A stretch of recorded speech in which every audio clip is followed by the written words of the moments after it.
This is Walk to Wealth, episode 78. Before we start today's episode, I got to give my shout out. So this week's shout out goes to my friend Brandon Gadores and the young executive King Carl Michelle himself. And I want to give a shout out to these guys because they've been helping me out a lot in my journey as I've been growing as a speaker. So I want to dedicate this week's episode to them because, well, I'll tell you because once I get into it. So let's get right into it. The message I really want you guys to take away from this episode is that when we make plans, God laughs. And not in a bad way, but that's just to say, usually things don't play out the way we want them to play out or the way we drew it up the first time. So you have to practice the process of planning, then executing on that plan, then realizing that that plan didn't probably play out the way it was planned. So then you have to adjust and then execute on that new plan. And then you have to adjust because that new plan didn't go out as planned.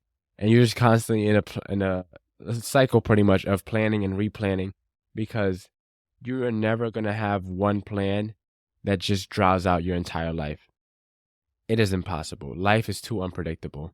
So the best thing that we can do is not to plan. The best thing we can do is to be in the continual process of planning and executing and adjusting. So this letter I wrote to myself in March of 2022.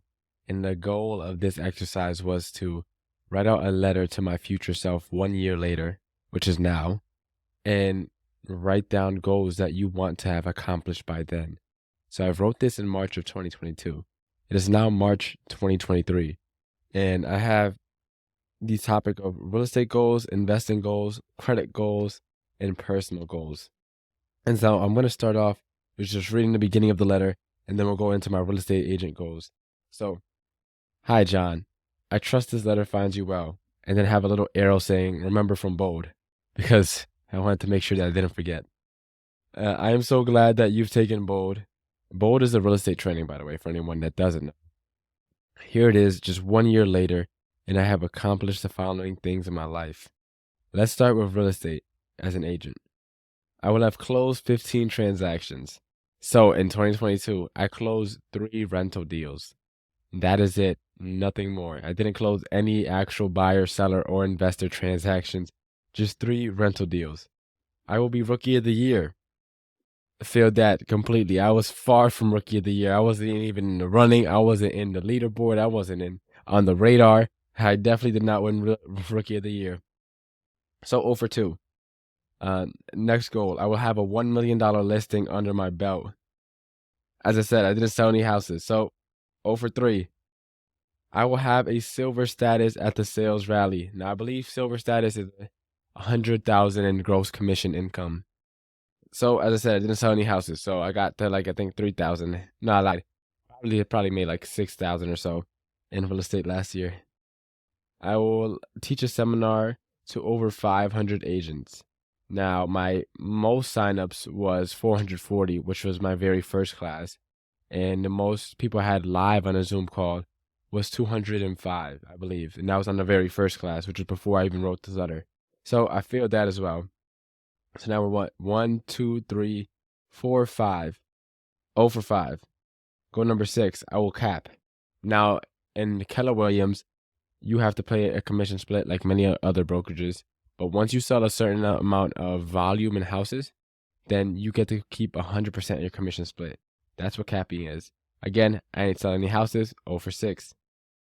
I will be in the highest level of PC coaching.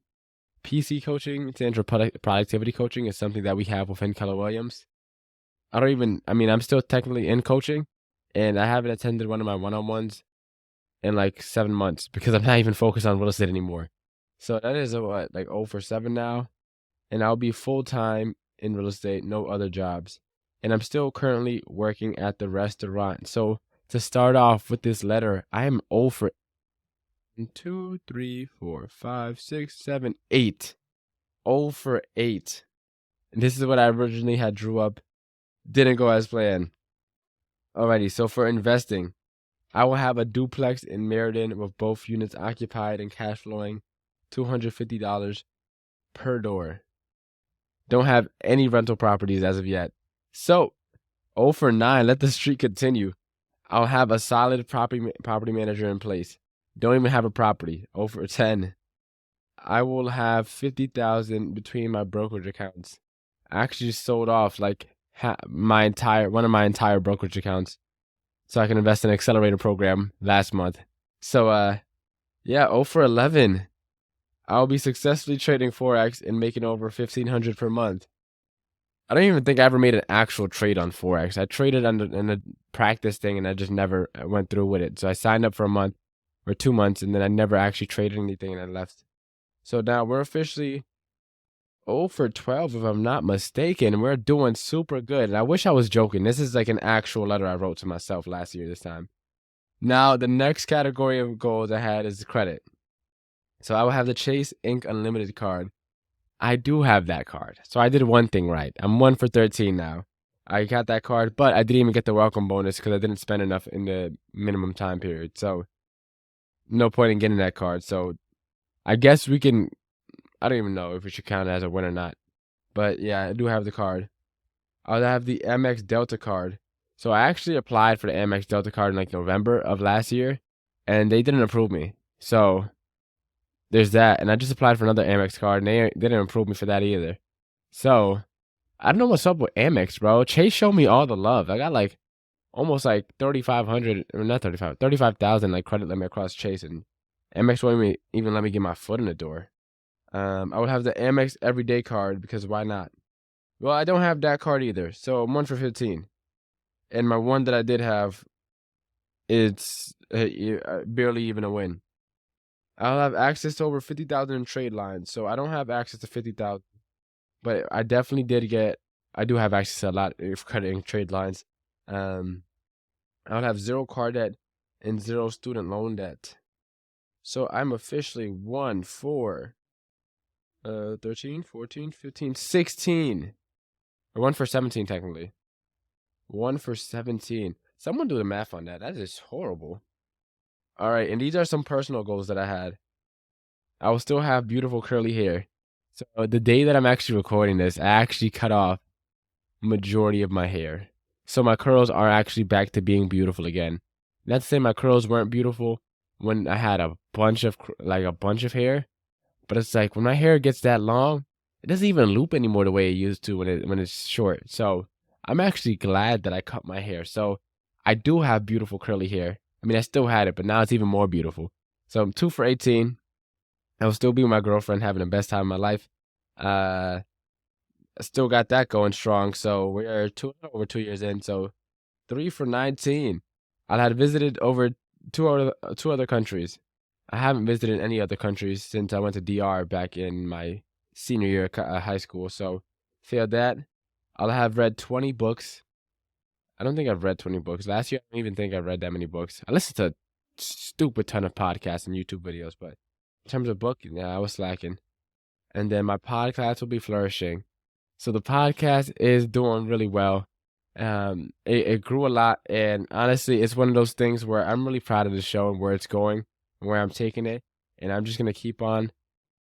And I got a lot of stuff that I've been investing in to grow the show, but I'm just gonna keep on doing what I gotta do to grow the show. So to recap again, I ended up being 2, 3, 4, 5, 6, 7, 8, 9, 10, 11, 12, 13, 14, 15, 16, 17, 18, 19, 20, 21, 22.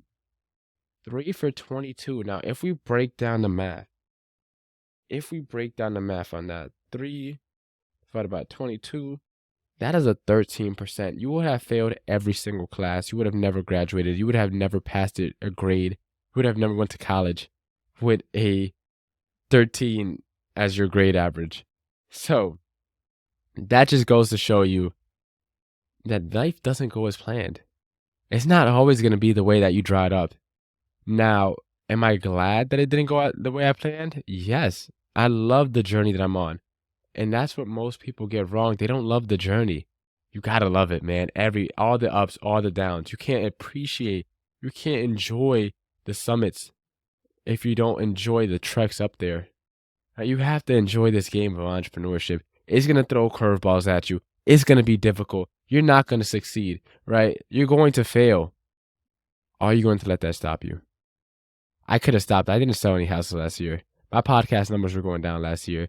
I started up a social media business just to drop it, just to then pick it back up, but just from a whole entire new angle, right? Like, are you going to let these hiccups stop what you got going on?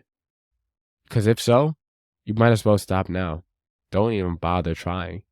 But if you're someone that is willing to fall down 9 times and get up 10, if you're someone that is willing to find other people that will help you on this journey, because there are other people, there's me, there's all these other coaching like companies, there's masterminds, there's conferences. There are people out there that want to see you succeed. Are you going to let life's curveball strike you out? And then the second question to follow that up, when you strike out, are you going to come back up to bat? Are you just going to quit? Walk with your tail between your legs? I want to ask you that question because I'm not quitting.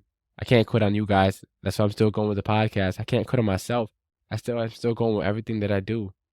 You are going to fail. It is okay. Embrace it. Enjoy it. It's life.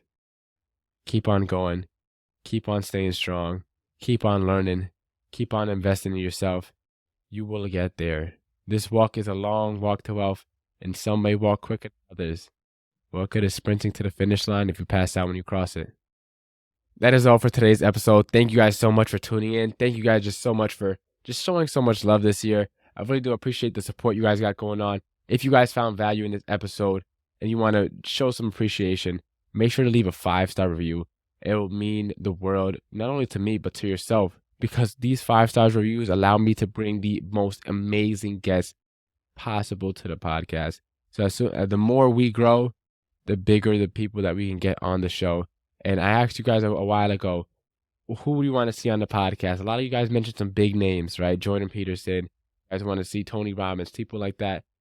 It's going to take a lot to get there, but each review goes a long way. So leave a 5-star review if you found this episode valuable. And remember that I am your host, John Mendez, and I will see you guys in the next episode.